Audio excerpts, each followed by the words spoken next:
Second world war के imperial Japan का एक ही सपना था, ग्लोबल डोमिनेंस। हालांकि वो ग्लोबल जायंट्स जैसे यूएसए और ग्रेट ब्रिटेन के सामने सीधे स्ट्रेंथ में टिक नहीं सकते थे, बट उनकी पावर नंबर में नहीं बल्कि इनोवेशन में थी। इसलिए उन्होंने अपने आप को अपने एनिमीज से ज्यादा करने के बजाय अपनी कैजुअलिटीज को कम करने पर ध्यान दिया, जिसके चलते उन्होंने इतिहास में लड़ी गई वॉर्स में कैजुअलिटी पैटर्न को एनालाइज किया और जो चीज उनके सामने आई वो काफी शॉकिंग थी। युद्ध में यदि एक सोल्जर लड़ते हुए अपनी जान गंवा रहा था तो उससे लगभग 1 दर्जन से भी अधिक बीमारी के कारण गंवा रही थी।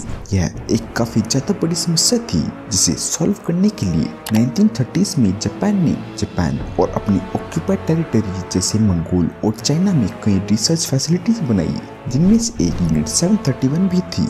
ऊपरी तौर पर यूनिट 731 का प्राइमरी फोकस एपिडेमिक प्रिवेंशन और वाटर प्यूरिफिकेशन पर था। साथ ही वो कोलेरा जैसे डिजीज पर भी शोध करते थे, जिस कारण जापानीज आर्मी में कई लोगों की जान जाती थी। हालांकि इनमें से अधिकांश चीजें एक फसाड यानी दिखावा थी, जो वास्तव में यूनिट 731 के भीतर चल रहा था वो आपके होश उड़ा देगा।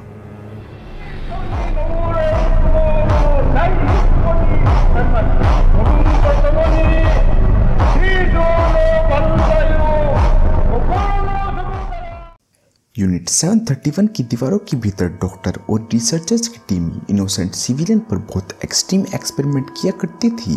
यह वह भी जगह थी जहाँ जापान ने अपने पहले बायोवेपन का निर्माण और परीक्षण किया था। इस सब की शुरुआत तब हुई जब जापानीज गवर्नमेंट ने देखा कि उनके साइंटिस्ट के पास डिजीज के बारे में बहुत ज्यादा नॉलेज है, तो उन्होंने सोचा कि इस सब नॉलेज का इस्तेमाल करके हम हीलिंग और ट्रीटमेंट तो कर ही सकते हैं, साथ ही इस नॉलेज को हम वेपनाइज भी कर सकते हैं। इसी के चलते उन्होंने मास स्केल पर बायोलॉजिकल वेपन डिप्लॉय करने की स्ट्रेटेजी बनाई।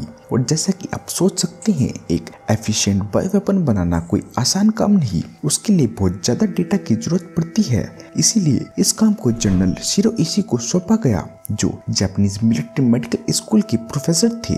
जनरल शिरोइशी के नेतृत्व में नदर्न चाइना में स्थित यूनिट 731 में लोकल पॉपुलेशन पर नाना प्रकार के टेस्ट शुरू होने लगे। जापानीज सीक्रेट पुलिस को आसपास के गांवों से वॉर प्रिजन कैंप्स और प्रिजन से लोगों को सोर्स करने का काम सौंपा गया। कैप्चर्ड चाइनीज और कोरियन सिविलियंस के साथ साथ सोवियत और वेस्टर्न वॉर प्रिजन्स को छोटे छोटे सेल में बंद करके रखा जाता और उन्हें गिनिया पिग की तरह ट्रीट किया जाता। जापानीज इन कैप्चर्ड लोगों को मारूटा यानी लकड़ी का लट्ठा कहकर बुलाती।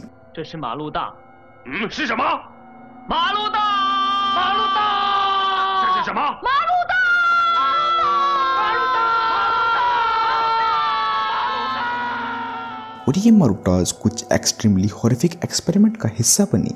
रिसर्चर्स प्रिजनर्स को जबरदस्ती कोलेरा, टाइफस और बुबोनिक प्लेग जैसी डिजीज से इन्फेक्ट किया करते थे, यह देखने के लिए कि सबसे एफिशिएंट तरीका ट्रांसमिशन का क्या है। साइंटिस्ट कैदियों को या तो इन्फेक्टेड मक्खियों के संपर्क में लाते या फिर उन्हें बीमारी से लैस चूहे वाले सेल में बंद कर देते। ज्यादातर वो पहले एक व्यक्ति को इन्फेक्ट करते, फिर उसे बाकी हेल्दी इनमेट्स के ग्रुप में छोड़ देते, यह ट्रैक करने के लिए कि डिजीज किस स्पीड से फैल रही है। कई बार पैथोजन को प्रिजन के अंदर डायरेक्ट इंजेक्ट किया जाता था। इन इंजेक्शन में इन्फेक्टेड व्यक्ति के ब्लेंडेड ऑर्गन रहते थे। कई प्रिजनर्स को एक साथ कई इन्फेक्शन दिए जाते थे क्योंकि वो पैथोजन को क्रॉस म्यूटेट कराकर ज्यादा डेंजरस पैथोजन क्रिएट कराना चाहते थे। वहाँ सेक्सुअल ट्रांसमिट डिजीज पर भी इन्वेस्टिगेशन चल रही थी, जिसके चलते प्रिजनर्स को एक दूसरे के साथ सेक्स करने पर मजबूर किया जाता था ताकि वो बीमारी के ट्रांसमिशन और प्रोग्रेशन को मॉनिटर कर सकें। इतनी सारी बीमारियों के साथ कुछ प्रिजनर्स को एक्सपेरिमेंट के तौर पर ट्रीटमेंट मिल जाता था और कुछ को ऐसे ही मरने के लिए छोड़ दिया जाता था, और जिन्हें ट्रीटमेंट मिलता था और वो रिकवर भी हो जाते थे उन्हें भी अंततः मार दिया जाता था ताकि उनकी बॉडी को डाइसेक्ट करके एनालाइज किया जा सके। वो जिंदे प्रिजनर के शरीर को चीर देते थे ताकि उसके जीवित रहते उसके ऑर्गन को एग्जामिन कर सके। इस प्रोसेस से रिसर्च को अलग अलग स्टेजेस में इंटरनल ऑर्गन पर विभिन्न बीमारियों के इफेक्ट को जानने में और उसे एक हेल्थी इंडिविजुअल से कंपेयर करने की अपॉर्चुनिटी मिलती थी। यूनिट 731 के डॉक्टर का एक पर्टिकुलर इंटरेस्ट था अनबोर्न बेबीज पर डिजीज का इफेक्ट देखना, like how they respond to a disease in a womb and then outside a womb. इसलिए वे फोर्स सेक्स से कैरी हुई प्रेगनेंसी को इमीडिएटली टर्मिनेट नहीं करते थे, बल्कि भ्रूण यानी फीटस को बनने देते थे। कई बार वो फीटसिस को पेशेंट के जागते हुए भी उसके पेट से निकाल लेते थे। एक और रिसर्च जो वहाँ रेगुलर बेसिस पर होती रहती थी वो थी effect of chemical weapons. Facility के एक एक्सपेरिमेंट ने रिवील किया कि यूनिट 731 में अपनी खुद की स्पेशल गैस चैम्बर भी थे। ये बहुत छोटे छोटे ग्लास की दीवार से बनी रूम थे जिनके अंदर एक छोटी सी कुर्सी मौजूद थी जिस पर प्रिजनर्स को बैठाकर उसके अंदर पॉइजनस गैसेस रिलीज की जाती थी। गैसेस जैसे कि मस्टर्ड गैस, फोस्जीन, क्लोरीन और एटसेट्रा। इन चैम्बर्स में बच्चों से लेकर बूढ़े, मनुष्य से लेकर जानवर तक हर एक जीवित चीज पर टेस्ट हुए। फैसिलिटी में काम करने वाले एक वैज्ञानिक एक यंग रशियन मदर और उसकी बच्ची की आप बीते बताता है। वो बताता है कि जब उन दोनों को एक साथ उस गैस चैम्बर में डाला गया तो माँ पूरे जोरों से यही कोशिश कर रही थी कि उसकी बेटी इस गैस को ब्रीथ ना करे। कभी वो उसके मुंह को ढकती, कभी फूंक मारकर गैस को उसके सामने से उड़ाने की कोशिश करती और ग्लास वॉल से दूसरी ओर सेफली खड़े रिसर्चर्स इसे ऑब्जर्व करते रहे और टाइम नोट करते रहे। इन गैस चैम्बर में इस्तेमाल होने वाली गैसेस में से एक थी फोस्जीन, जिसे जब विक्टिम से ऊपर रिलीज किया जाता था तो पहले तो उससे सफोकेशन होती थी, फिर पल्स चेंज होती थी और कई और सिम्टम दिखते दिखते व्यक्ति अंततः मारा जाता था। और रिसर्चर्स इन सब सिम्टम्स को ऑब्जर्व और रिकॉर्ड करते रहते थे। यूनिट 731 का एक और फॉरेन वर्कर उस समय की बात भी बताता है जब एक बंदी इस गैस चैम्बर से जीवित बच निकला था। वो बताता है कि एक 68 साल के व्यक्ति को पहले बीमारी का इंजेक्शन लगाया लेकिन वह नहीं मरा। उसके बाद उसे फोस्जीन चैम्बर में डाला पर वो वहाँ भी बच गया। इसके बाद मिलिट्री डॉक्टर्स ने उसकी नसों में सीधी हवा ही इंजेक्ट कर दी बट वो फिर भी बच गया। तो डॉक्टर्स ने एक मोटी सुई से फिर से हवा इंजेक्ट की बट उससे भी वो बच गया। तो अंततः डॉक्टर ने उसे फांसी पर लटका कर मारा। एक्सपेरिमेंट्स में पानी से लेकर आग तक हर चीज का इस्तेमाल किया जाता था। एक फील्ड में प्रिजनर्स को एक लकड़ी के डंडे से बांधकर उन पर फ्लेम थ्रोवर से आग बरसाई जाती थी। उन जले हुए प्रिजनर्स में से कुछ को तो ट्रीटमेंट मिलता था और कुछ बिना ट्रीटमेंट के ही मर जाते थे। ट्रीटेड विक्टिम्स को भी अंततः मारकर उन्हें डाइसेक्ट करके उनकी इंजरीज को डिटेल से डॉक्यूमेंट किया जाता था। उसी सेम फायरिंग रेंज में बाकी कन्वेंशनल वेपन्स जैसे ग्रेनेड्स और बॉम्ब्स का भी टेस्ट होता था और फिर से टेस्ट में प्रिजनर्स का इस्तेमाल होता था। इसके अलावा कई प्रिजनर्स का इस्तेमाल बेयोनेट प्रैक्टिस के लिए भी किया जाता था, मतलब बंदूक के आगे लगे चाकू की प्रैक्टिस के लिए। बहुत अजीबोगरीब एक्सपेरिमेंट वहाँ कंडक्ट किए जाते थे। वहाँ 3000 से ज्यादा जापानीज मौजूद थे जिनमें सोल्जर और साइंटिस्ट शामिल थे। साइंटिस्ट केवल मिलिट्री के नहीं बल्कि सिविल सेक्टर के भी। लीडिंग जापानीज यूनिवर्सिटीज अपने स्टाफ और स्टूडेंट को उन इनह्यूमन एक्सपेरिमेंट का हिस्सा बनने के लिए भेजती थी जो वापस आते समय अपने साथ सुवेनियर के तौर पर लार्ज ग्लास जार में बॉडी पार्ट्स लाते थे। एक स्टूडेंट आगे चलकर अपनी बुक में लिखता है कि वो वहाँ की लेबोरेटरी से कई ह्यूमन ओरिजिन की स्पेसिमेन लाया जिनमें head, arms, legs, internal organs और इन्फेंट भी शामिल थे जिन्हें प्रिजर्व रखने के लिए वो फॉर्मेलिन का इस्तेमाल करता था। बट विडंबना तो इस बात की है कि यूनिट 731 में हुए मैसेकर ने दुनिया के कुछ सर्वश्रेष्ठ डॉक्टर को तैयार किया। अपने लॉस को कम से कम करने की जापान की योजना काम करती दिख रही थी। इंपीरियल जापानीज सोल्जर बैटलफील्ड में अन्य देशों की तुलना में काफी एडवांस थी, बट इतनी प्रगति के बावजूद जैसे जैसे समय का पहिया घूमा युद्ध का रुख बदलता गया और जापानीज ने अपने आप को हार की कगार पर खड़ा पाया। सोवियत इन्वेजन का खतरा बढ़ता जा रहा था। जापानीज हाई कमांड ने अनुमान लगाया कि उन्हें साइबेरिया में रशियंस के साथ लड़ना होगा, इसलिए यूनिट 731 को फ्रॉस्टबाइट पर रिसर्च के आदेश मिले। जैसा कि नाम बताता है, फ्रॉस्टबाइट को लेकर टेस्ट। फॉर एग्जाम्पल, वो प्रिजनर को पोल से बांधकर उनके हाथों को बाहर निकालकर उन पर पानी डालती और उसे ऑब्जर्व करती। ये सब एक्सपेरिमेंट वो उस ठंड में करती जब टेम्परेचर भी -20 डिग्री से नीचे चला जाता। फ्रॉस्टबाइट के कारण जब प्रिजनर के हाथ काले पड़ जाती तब साइंटिस्ट उस डैमेज को रिवर्स करने की कोशिश करती, जिसके लिए वो ड्रग्स, ओपन फ्लेम से लेकर हॉट वाटर तक का सहारा लेती और गर्म पानी से सीवियरली फ्रॉस्ट बिटन हैंड्स में ब्लड सर्कुलेशन वापस लाने की कोशिश में कई बार प्रिजनर्स के हाथों से पूरी स्किन और फ्लैश भी उतर जाता, केवल हड्डियां बचती। कई बार रिसर्चर्स फ्रॉस्ट बिटन हाथों को अनट्रीटेड छोड़ देते, यह देखने के लिए कि गैंग्रीन कब तक डेवलप होगी, मतलब फ्रॉस्टबाइट के बाद स्किन का काला होना। जैसे जैसे फ्रोस्टबाइट के ट्रीटमेंट पर रिसर्च आगे बढ़ी, वैसे वैसे ही डिजीज को वेपनाइज करने पर भी रिसर्च आगे बढ़ती रही और यही इस यूनिट की टॉप प्रायोरिटी भी बन गई। जैसे ही युद्ध तेज होता चला गया, रिसर्चर्स फील्ड टेस्ट के लिए आसपास के गांव में जाने लगे। वो गांव में जाकर वहां पैथोजन रिलीज कर देते, पानी को इन्फेक्ट कर देते और कई बार बाहर घूमते खेलते छोटे छोटे बच्चों को इन्फेक्टेड टॉफीज और कुकीज भी देते।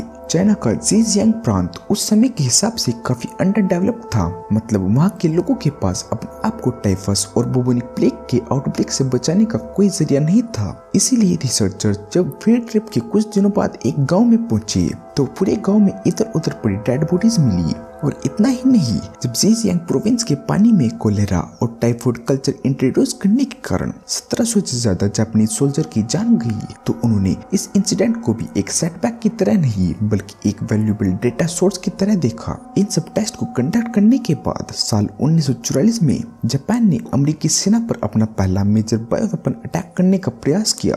यह एक अनएथिकल मूव था क्योंकि जेनेवा कन्वेंशन ट्रीटी के तहत सेकेंड वर्ल्ड वॉर में बायोलॉजिकल वेपन के यूज पर पाबंदी थी, बट इसके बावजूद भी उन्होंने म्यूटेटिव पैथोजन और इन्फेक्टेड लीचेस की एक डेडली कार्गो को अमेरिकन फोर्स की तरफ डिस्पैच कर दिया। बट इससे पहले सबमरीन अपन टारगेट तक पहुंचती वो पैसिफिक ओशन में डूब गई।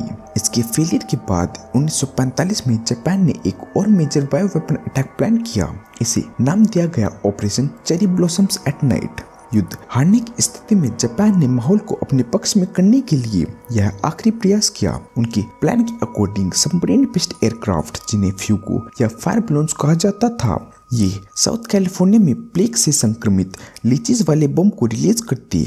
वो ऐसा करके बीमारी को आम आदमी में फैलाना चाहते थे जिससे यूएस पैनिक में आ जाता। बट इस प्लान को एग्जीक्यूट करने से कुछ हफ्ते पहले ही अमेरिका ने हिरोशिमा और नागासाकी पर एटॉमिक बम गिरा दिए, जिस कारण जापानीज गवर्नमेंट ने सरेंडर किया और operation cherry blossom at night को स्क्रैप करना पड़ा। मेरे अनुसार जापान को बायोलॉजिकल वेपन बनाने की कोशिश भी नहीं करनी चाहिए थी, उसे इस्तेमाल करना तो दूर की बात। हालांकि जो यूएस ने जापान के साथ किया वो भी किसी नरसंहार से कम नहीं। बट यूएस भाई के आगे कोई बोल सकता है क्या? यूएस भाई। सेकेंड वर्ल्ड वॉर खत्म होने के कई वर्षों बाद यूनिट के कुछ सर्वाइविंग रिसर्चर्स और स्टाफ ने गिल्ट के बोझ में दबकर उन अत्याचारों को स्वीकार किया जो उन्होंने यूनिट 731 में देखे और किए थे। अपनी कन्फेशन में कुछ लोगों ने उन प्रिजन को मारूटा कहकर संबोधित किया। जापानीज गवर्नमेंट ने पहले तो उन कन्फेशन को जुटाने की कोशिश की, कहा कि ये सब झूठी बातें हैं। बट लेट 80s में टोक्यो में कई स्पेसिमेन की खोज की गई, जैसे कि ड्रिल्ड ह्यूमन स्कल्स और ग्लास जार्स में मौजूद ह्यूमन ऑर्गन्स। इन डिस्कवरीज का सीधा संबंध यूनिट 731 से था। तब तक जापानीज गवर्नमेंट यही कह रही थी कि ऐसी कोई यूनिट एग्जिस्ट नहीं करती थी। आज भी जापानीज ऑफिशियल्स यूनिट 731 पर डिस्कस करने से बहुत कतराते हैं। जहां तक उन लोगों की बात है जिन्होंने वहां काम करने को कन्फेस किया, उनमें यह कॉमन था कि लगभग हर व्यक्ति विविसेक्शन के बारे में जरूर बताता था, मतलब लिविंग कॉन्शियस व्यक्ति को बिना एनेस्थीसिया के बीच से चीर देना। एक व्यक्ति जो यूनिट 731 में मेडिकल असिस्टेंट था, वो अपने पहले विविसेक्शन की कहानी बताता है कि जब हम एक प्रिजनर को विविसेक्शन के लिए लाए तो वो जानता था कि उसके साथ क्या होने वाला है, बट उसने जरा भी स्ट्रगल नहीं किया। जब उसे रूम में लाए, जब उसे टेबल पर लेट कर बांधा गया, उसके चेहरे पर जरा भी शिकन नहीं थी। बट जैसे ही मैंने स्केपल उठाई, वो चिल्लाने लगा। जैसे जैसे मैं उसकी छाती से उसके पेट तक कट लगाता चला गया, उसके चेहरे पर पीड़ा अलग झलक रही थी और उसके चिल्लाने की आवाज बढ़ती चली गई। उसकी आवाज में अलग ही दर्द था, परंतु वह धीरे धीरे मौत के साथ कम होती चली गई। इसके बाद वो एक और इंसिडेंट के बारे में बताता है जिसमें एक प्रेग्नेंट चाइनीज औरत को क्लोरोफॉर्म से बेहोश करके डाइसेक्ट किया जा रहा था। बट जब उसके ऑर्गन को निकालकर एक ग्लास जार में रख रहे थे, तभी उसकी आंखें खुल गई। उसने होश में आते ही अपने अनबोर्न बेबी की जान की भीख मांगनी शुरू कर दी। साइंटिस्ट ने उसे और क्लोरोफॉर्म सुखाकर वापस बेहोश कर दिया, जिसके कुछ ही देर बाद वो खून के ज्यादा बहने के कारण मर गई। हमें कई सारे साइंटिस्ट और वर्कर्स के कन्फेशन तो मिले, बट किसी प्रिजनर का नहीं मिला। ऐसा इसलिए क्योंकि जो एक्सपेरिमेंट के दौरान नहीं मारे गए उन्हें बाद में मार दिया गया। यूनिट 731 से ही निकले एक डॉक्टर ने आगे चलकर अपनी बुक में यह भी बताया कैसे वो 1 से 3 साल के बच्चों के ऊपर एक्सपेरिमेंट किया करते थे, बट इसकी जानकारी हमें किसी भी कन्फेशन में देखने को नहीं मिली। मतलब वहाँ बहुत से ऐसे खौफनाक एक्सपेरिमेंट भी होते थे जिनके बारे में रिसर्चर्स को बताने में भी डर लग रहा था। तो जरा आप ही सोचो उन प्रिजनर्स ने इस दर्द को कैसे सहा होगा। जो व्यक्ति इन हॉरिफिक एक्सपेरिमेंट के लिए जिम्मेदार थे उन्हें कभी सजा नहीं मिली और वर्ल्ड वॉर 2 के बाद कई वैज्ञानिकों को यूएस द्वारा ढूंढकर पकड़ा गया क्योंकि यूनिट 731 में उन्होंने जो रिसर्च की थी वो काफी वैल्यूएबल थी, भले ही तरीका कितना भी इनह्यूमन हो। यूएस ने अपने इस लालच भरे कदम पर यह तर्क दिया, यदि ये साइंटिस्ट सोवियत यूनियन के हाथों लग गए तो दुनिया में तबाही मच जाएगी, जो कि सिर्फ और सिर्फ एक बहाना था। यदि आप उन दरिंदों तक पहुंचकर भी अपने फायदा देखो तो यह उन लोगों के लिए नाइंसाफी होगी जिन्होंने यूनिट 731 में अपनी जान गंवाई। ये उसी की तरह है कि हिटलर ने होलोकॉस्ट में कई लोगों की जान ली बट उसे छोड़ देना चाहिए था क्योंकि उससे हमें बहुत सी इंफॉर्मेशन भी मिली।